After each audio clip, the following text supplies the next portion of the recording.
Unless you are old enough to have learnt to ride on a 250cc motorcycle, and no judgment if you are, the chances are your biking life started out with a 125, whether you did a CVT and then stuck with 125s or did a CVT and then moved on.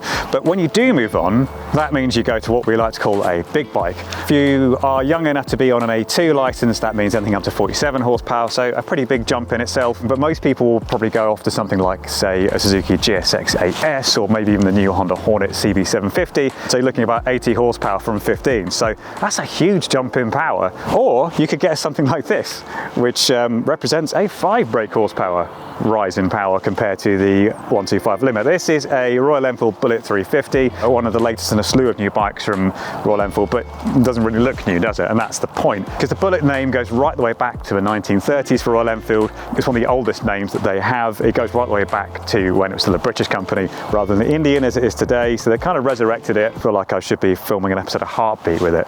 Is that still on, Heartbeat? No, it finished years ago, didn't it? Our young videographer's looking at me confused because this is all from way before he was born. And yeah, I think this is a £5 grand motorbike. I'll tell you what, it looks fantastic. There's bright work everywhere. We have shiny clutch and crank covers. We have a shiny exhaust, shiny and almost comically large crash bars. More bright work around here, around the headlamps around the indicators front and rear. One massive tank badge on, yeah, was also a superb looking tank. So back to the power side of the equation, we have a 350-ish cc. I think the exact number is 346 cc, but my memory's terrible, so who knows if that's right or not. It's an air-cooled single, 20 horsepower. But having said that about it being only 5 horsepower more than a 125, you do get 20 pound-foot of torque. So yeah, a pretty decent number, and that will be a big step up from 125. The problem is, this is a lot heavier than 125. It weighs 195 kilos, so yeah, it ain't gonna be fast. But for kind of simple, back to basics, classic motorcycling, except it's something that's gonna start in the morning and doesn't run on old carbs or something that you have to clean out every winter, it's an interesting option.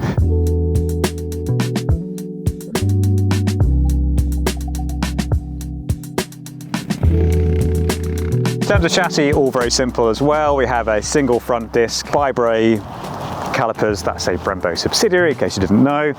What I like is we've got these 41mm but to guard these stanchions, you've got this really chunky sort of metal shroud, and then that's kind of built into this massive headlamp unit, which then incorporates the dial as well. And you kind of look at stuff like that and you understand why it's so damn heavy. So all that's left to do now is answer the question of what it's like to ride, which, yeah, we'll go and do that now.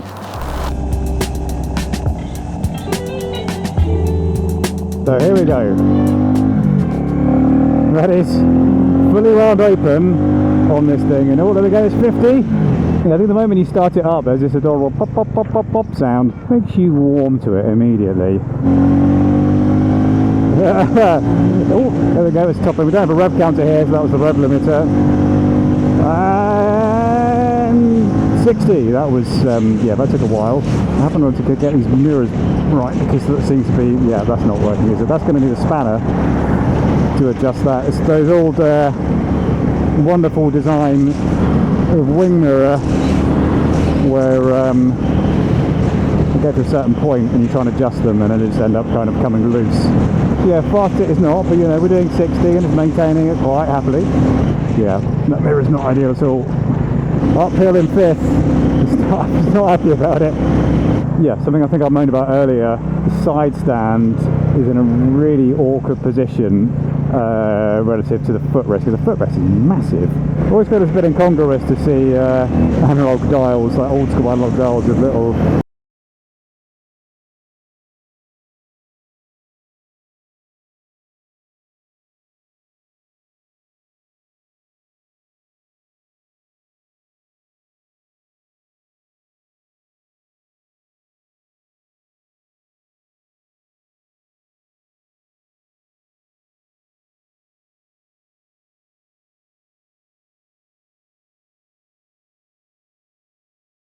Oh yeah, there we go. Pound it like a champ. Yeah, I wouldn't have to sort those mirrors, dig out a spanner. I think any mirror design that requires a spanner to adjust it seems like a bit of a failure of design, if you know what I mean. I have found some traffic that I am faster than. I don't think it would happen, but yeah, skinny old tyres on these. They are Siet Zooms.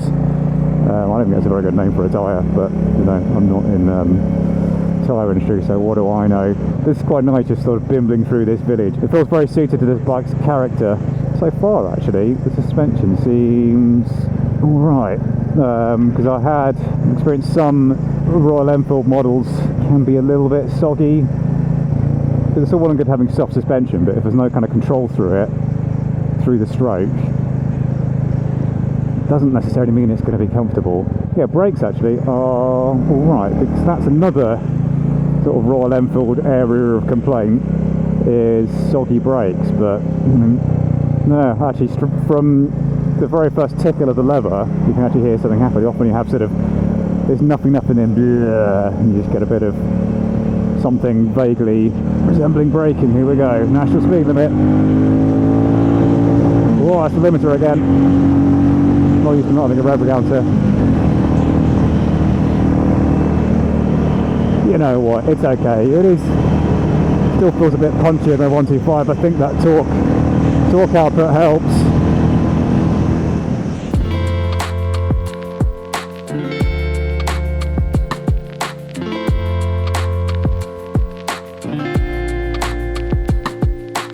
So that was the Royal Enfield Bullet 350, and no, it's not fast, and no, it's not the sharpest handling thing out there, but we didn't expect it to be, did we? It's up.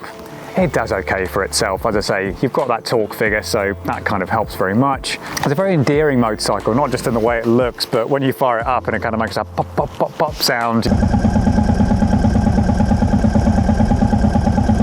You know, it takes you back, well, I guess to a time many decades before I was born. It kind of makes me feel like displaced in time somehow. But yeah, all the detailing on it and everything else, for £5 it seems like an absolute bargain. So if you kind of want simple retro throwback motorcycling, but something that's actually going to start every morning when you want it to, and you don't have to go through all the rigmarole of an old motorcycle, it really is worth a look.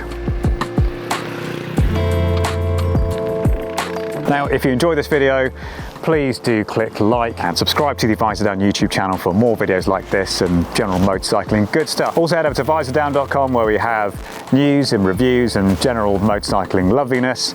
And yeah, that's it from me. Goodbye.